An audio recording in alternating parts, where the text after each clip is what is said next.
sarees పట్టు సంబరాలు. Win 5 gram gold coin, 3 winners every week on purchase of 10,000 rupees. ప్రతి ఒక్కరితో ఓపెన్గా ఉంటాను డైరెక్టర్లతోటి వాళ్ళతోటి అని అన్నారు. బట్ మీరు జూనియర్ ఎన్టీఆర్ సినిమాలకి ఎందుకు దూరం అయ్యారు? జూనియర్ ఎన్టీఆర్ సినిమాలకు దూరం అవడానికి కారణం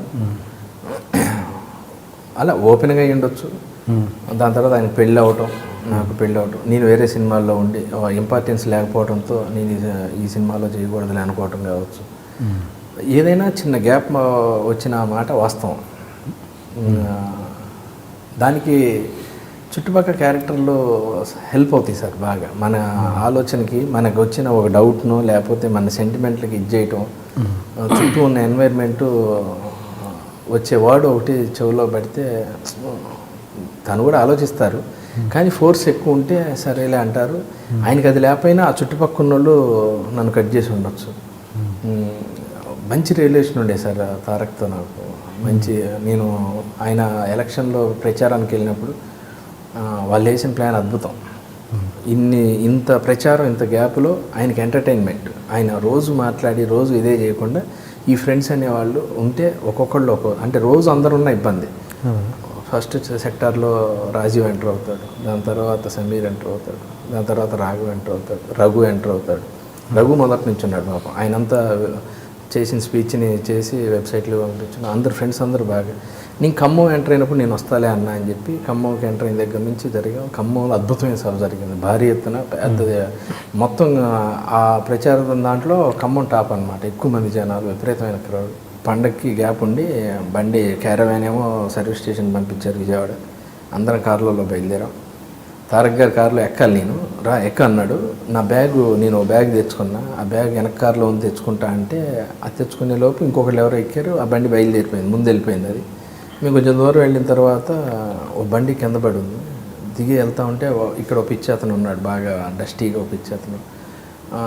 ఆయనతో ఎవరో మాట్లాడుతున్నారు. మేము అటు వెళ్ళి ఆ బండి లాగా చూస్తే దాంట్లో తారక్ లేడు. ఎవరని చూస్తే ఆ బాగా డస్టీగా పైనుంచి కింద దాకా అసలు గుర్తుపట్టిన విధంగా తారక్ ఉన్నాడు. చూస్తే అదేంటన్నా ఎలా ఉన్నావు అంటే బ్లడ్ వస్తుంది. వెంటనే నా బ్యాగ్లో ఉన్న టవల్ చుట్టారు, మా బండిలో ఎక్కించుకున్నారు.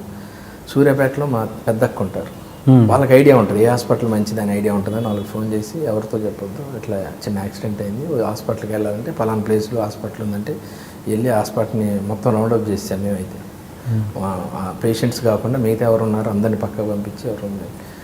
తారక్ని చూడగానే డాక్టర్ చేతులు వణుకుతూ ఉన్నాయి ఈ స్టిచెస్ వేయడానికి. వాళ్ళ బ్రదరే ఒక డాక్టర్ ఉన్నాడు, ఆయన చిన్న ఫస్ట్ ఎయిడ్ చేసి అక్కడి నుంచి హాస్పిటల్కి తీసుకొచ్చి డైరెక్ట్ కిమ్స్కి తీసుకొచ్చేసారు. ఆ ప్రాసెస్లో ఒక అతను సరదాగా నవ్వుతానో లేకపోతే సెటైర్కి గాను ఒక మాట అన్నాడు అనమాట, నువ్వు అడుగు పెట్టావు యాక్సిడెంట్ అయింది. నాకు కింద నుంచి మొత్తం షేక్ వచ్చింది బాడీ ఒకేసారి. కింద భూమి కదిలింది అంటారు కదా, ఏంది ఎంత మాట అనేసాడు అని నేను తిరిగి రీట్రౌట్ ఇచ్చాను. నేను ఉండబట్టే ప్రయాణాలతో వచ్చాడు, నేను లేకపోతే ఏమయ్యేదో అన్నాను. అలా అదేమన్నా బహుశా ఆయన దగ్గరికి వెళ్ళిందే, లేకపోతే ఇంకెవరిని ఏమన్నా చెప్పారా, ఎవరో పక్క నుంచి దాని తర్వాత నేను తారక్ గారిని కలిశాను. మామూలుగా మళ్ళీ లొకేషన్లో సరదాగా మాట్లాడాను. మళ్ళీ సేమ్ అదే సరసం ఉంటుంది, అదే ఫ్రెండ్షిప్ ఉంటుంది, కానీ అటాచ్మెంట్ బాండింగ్ అనేది కొంచెం తగ్గింది. ఓకే. ఇక మళ్ళీ నేను చాలాసార్లు మొన్న రామయ్య వస్తావయ్యేవారు, దాని తర్వాత కందిరీగా శ్రీనివాస్ షూటింగ్ జరిగినప్పుడు ఆ లొకేషన్లోకి వెళ్ళాను. దాని తర్వాత నాన్నకి ప్రేమతోనేమో మొత్తం అబ్రాడ్లో చేశారు. జనతా గ్యారేజ్ అప్పుడేమో నేను ఈ షూటింగ్లో ఉన్నాను. అంతే తప్పితే ఓ తెలియని చిన్న గ్యాప్ అయితే ఉంది, అది నేను క్లియర్ చేసుకుంటాను. ఎందుకంటే అతనికి నేనేంటో తెలుసు, తారక్ గారికి నేనేంటో తెలుసు, తారక్ గారి గురించి అందరికీ తెలుసు. నేనేంటి, నా ఇన్నర్ ఏంటి అనేది తన క్లోజ్ స్నేహితుడైన రాజీవ్కి తెలుసు నేనేంటో. అలాంటిది ఏం లేదు, అదో జ్ఞాపకంగా అదో మాధుర్యం కోసం వచ్చిందేమో మా మధ్య, గ్యారంటీగా కలుస్తాం. అలాంటిది ఏం లేదు. మేము అంటే నేననేది మీరు అడిగిన దానివల్ల నేను అంటే ఏదో విడిపోయాం అనేది కాదు, చిన్న గ్యాప్ అయితే వచ్చింది, అది సర్దుకుంటాను. నా వైపు కూడా ప్రయత్న లోపం ఉంది, వెళ్ళి నేను చెప్పుకునే విధానం నా ప్రయత్న లోపం కూడా ఉంది. నా బిజీ కావచ్చు, నా కుటుంబం కావచ్చు, నా కూతురు పేరు ఏం పెట్టాలని ఆయనే ఫోన్ చేసి అడిగాను నేను. దానికి ఆయన సజెషన్స్ ఇచ్చాడు. నేను ఎలా అంటే బాగుంది పేరు పెట్టి అన్నాడు. నా కూతురు ఇయల్ ఫంక్షన్కి తారక్ లాంటి హీరో వచ్చి మా పాపని ఆశీర్వదించాడు. అంత రిలేషన్, అంత ఇది ఉంది మా మధ్య. ఏదన్నా ఓపెన్గా చెప్పేవాడిని నేను. ఆయన సినిమా అందరూ అంటే రాజు ఒకడు డైరెక్ట్ ఓపెన్గా చెప్తాడు, మిగతా వాళ్ళు నన్ను అడుగుతారు అనేవాళ్ళు. నేను మాత్రం నా దగ్గరకు వచ్చినప్పుడు అడిగినప్పుడు తలకాయ ఉంచుకునేవాడిని, చెప్పంటే ఓపెన్గా చెప్పేవాడిని. అవన్నీ సరదాగా ఉంది. బాగా నవ్వుకున్న సందర్భాలు ఉన్నాయి. నరసింహుడు అనే సినిమా యాక్చువల్గా రిలీజ్ లేట్ అయింది. అందరం తారక్ వాళ్ళ ఇంట్లోనే ఉన్నాం సరదాగా. సినిమా రిజల్ట్ ఏంటి అన్న టెన్షన్లో ఉన్నాం. అంటే జనరల్గా ఏంటంటే అంత పెద్ద మాస్ హీరో సినిమా పొద్దున్నే పడిపోద్ది, ఫ్యాన్ షోలు అలాంటి. ఆ సినిమా కొంచెం లేట్ అయింది. అందరం వెయిటింగ్, రిజల్ట్ కోసం వెయిటింగ్. నాకు ఖమ్మం నుంచి రిపోర్ట్ వచ్చింది. వెళ్ళి గదిలోకి వెళ్ళి తారక్తో అక్కడే ఉన్నాడు తారక్. నేను చెప్తున్నా, అన్న కొంచెం బ్యాడ్ రిపోర్ట్ చెప్తున్నారు మన సినిమాకి, అది ఇదని చెప్తుంటే పేరు అనవసరం ఇంకో ఆర్టిస్ట్ వచ్చాడు, ఇంకో ఆర్టిస్ట్ వచ్చి, బాబు మీరు థియేటర్లో వాడి మెడ కనపడ్డప్పుడు అని అంటే పులి సౌండ్ వేస్తే ఉందంట బాబు అనగానే అలా ఉండి పక్కున నవ్వాడు ఒకేసారి. అబ్బా జరిగింది ఏంటని అని సరదాగా అట్లా సరదాగా అయిపోయింది అనమాట. ఆ టెన్షన్ పోయింది, అందరం పోయి మళ్ళీ పార్టీ మూడ్లోకి వచ్చాం. ఓకే అయిపోయింది. అంత క్లోజ్ రిలేషన్ ఉండేదండి, ప్రతిదీ బాగా క్లోజ్ రిలేషన్ ఉండేది. ఏమైనా ఆయన పెళ్ళి అవ్వటం, చిన్న ఆయనకి ఫ్యామిలీ బాండింగ్ ఏర్పడటం, అంతకుముందు అందరం కలిసి ఉండేవాళ్ళు బాగా. పెళ్ళైన తర్వాత కూడా మిగతా అందరితో కూడా కొంచెం రిజర్వ్ అయింది. నాది ఏం కాదు సార్, అది ఎంత మామూలే, వెళ్ళి మళ్ళీ ఒక 2 నిమిషాలు గ్యారెంటీ ఉంది. హాస్పిటల్లో మీరు రిటైర్డ్ మాట్లాడింది ఒక ఆర్టిస్ట్తోనేనా? ఆర్టిస్టా లేకపోతే మామూలుగా కామన్ ఫ్రెండ్? ఓకే.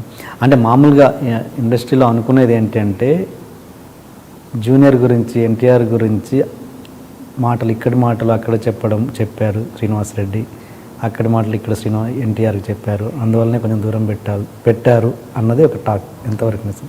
ఏమో మరి అదైతే నా దాకా రాలేదు. బహుశా మీకు ఎవరన్నా అట్లా ఇన్ఫార్మ్ చేసి ఉండొచ్చు, అదో కారణం అయ్యి ఉండొచ్చు అని చెప్పుంటారు. అంత ఇక్కడ విషయాలు అక్కడ మోసేసి, అక్కడ విషయాలు ఇక్కడ మోసేసి అంత ఏం జరగలేదండి మా మధ్య. అంటే ఇప్పుడు ఏదన్నా ఒక ప్లాన్ అనుకుందాం, ఉదాహరణకు ఇంకో ఏదైతే అవతల అనేది ఎంతో తెలియదు, ఇక్కడ విషయాలు అక్కడ అనేది అక్కడెక్కడ అనేది తెలుసు, ఇక్కడ అనేది మనకు ఒక క్లారిటీ ఉంది. ఎన్టీఆర్ గారి విషయాలు ఇక్కడ విషయాలని, అక్కడ అనేది క్లారిటీ. మీకు ఏమైనా ఐడియా ఉందా సార్? అక్కడ అనేది లేదు. ఇక్కడ విషయాలు అక్కడ అంటే అక్కడ ఏంటనేది తెలియదు. అలా తారక్ రేంజ్కి అక్కడ విషయాలకి వెళ్ళాలి. ఇక్కడ అనేది తారక్ రేంజ్ ఇదైతే దీన్ని మించి ఉండాలి అక్కడ అనేది. నాకు అంత అక్కడ ఉన్న పరిచయాలు ఏమి లేవు, మహా అంటే ఇక్కడే ఉంటాయి. ఇక్కడ విషయాలు ఇక్కడ చెప్పినంత మాత్రాన ఆయనకి పోయేది ఏం లేదు, ఇక్కడ ఒరిగేది ఏం లేదు. అది శుద్ధ తప్పు. నేను ఎప్పుడు నా కెరియర్లో కానీ, నా ఫ్యామిలీ సర్కిల్లో కానీ, నా ఫ్రెండ్ సర్కిల్లో కానీ ఏ రోజు అలా ఉండదు. ఒకవేళ మీ గురించి నాకు ఏదైనా తెలిసినా, మీ గురించి వేరే వాళ్ళు ఏదని చెప్పినా, ఆయన ఉన్న సందర్భంలో డైరెక్ట్గా ఓపెన్ చేస్తా. ఆ రోజు ఇలా అన్నాడన్నా ఏంటి ఏమన్నా ప్రాబ్లం ఉందని అంత క్లియర్ చేసి అంత ఓపెన్గా ఉంటాను. కానీ ఓకే అసలు అలాంటిది ఏం లేదు.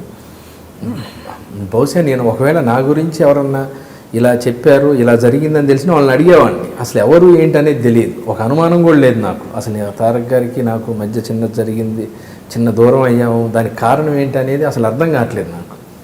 దాని నుంచి ఇదవుతుందండి అంతే. అంటే మీరు ఎప్పుడు ఎక్స్ప్లెనేషన్ ఇచ్చే ప్రయత్నం కూడా చేయలేదు?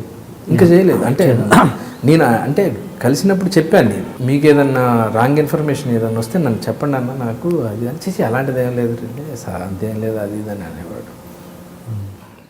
ఒక పాట విన్నాడంటే, ఇట్లా సినిమాలో పాట విన్నాడంటే పాట నాన్ స్టాప్ పాడుతాడు. ఆలోచన విధానం టేప్ రికార్డులో పెట్టి ఫార్వర్డ్ బటన్ కొడితే ఎంత ఫాస్ట్ వెళ్ళిపోద్దో అంత ముందు మనకన్నా ముందు ఆలోచిస్తాడు. చాలా మెమరీ, చాలా తెలివైనవాడు బాగా. ఇది అదే నమ్మకం, ఆ నమ్మకమే నాకు గ్యారంటీగా. మళ్ళీ వెళ్ళి మాట్లాడితే ఒకసారి కూర్చొని ఓపెన్గా బట్టలు ఇప్పుకొని మాట్లాడితే మనసు ఇప్పుకొని. Hi, this is Srinivas Reddy. You watching iDream Media. Please subscribe for more videos.